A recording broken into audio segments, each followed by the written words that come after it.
views dito guys. Yan, tingnan niya. Ang ganda ng mga views dito. Lalakad ako papuntang bus kasi mag-RTA ako. Expired yung aking bus. Hindi pa na rin yun ng amo ko. Hindi yata rin yun. Hindi bali, hindi pa rin yun. Mayroon naman akong pamasahe. Nag-load ako ng 120 na sana i-load ko by mistake. Ang isang machine pa lang yung loadan ko. Hindi nag-aano ng barya. O hindi nagsusukli. Sabi mga kaibigan ko, sa susunod sabi niya, dalawa ang machine dyan. Piliin mo yung may nagsusukli na machine. Oh. 20 na sana i-load ko by mistake, nagiging 100 kasi napindot ko yung yung check.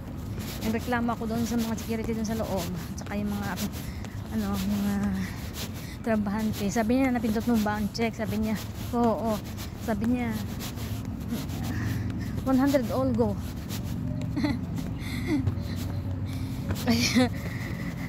allowance ko lang to eh. Allowance ko lang naman yun. So buti na lang binigyan ako ng amo ko yung Biyernes. Binigyan ako ng amo kong babae 200. Tapos kapon naghawari yung amo kong lalaki. Sabi niya, take this for you Millie, take this for you. Binigyan ako 100. Hindi naka 300 ako. Diba? Malaki na yun. May pangkain ako. May pang shopping ako.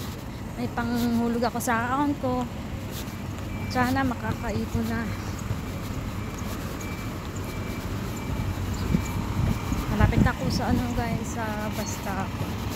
Doon lang dapat ako kaso pupunta ko dito. Malayo na kasi. Pag dito, doon lang kasi ako hindi na ako makasakay. Saka dito yung sakayan ng RTA bus.